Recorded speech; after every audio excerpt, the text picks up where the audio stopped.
हाँ जी,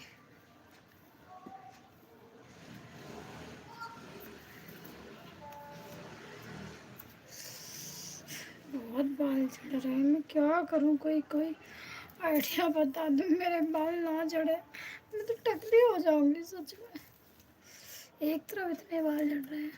ब्यूटीफुल।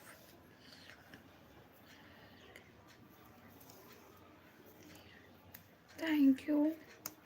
पर ये बहुत झड़ते हैं यार, इतने ज़्यादा उलझे हुए हैं। मैं गई थी नोएडा घूमने परसों, तब छुट्टा करके बाल चली गई, तब से मेरे बाल ही उलझे हुए हैं, सुलझ ही नहीं रहे।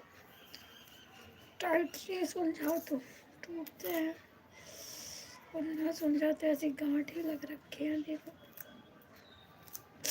ओह, कोई तो आइडिया दे दो यार, मेरे बाल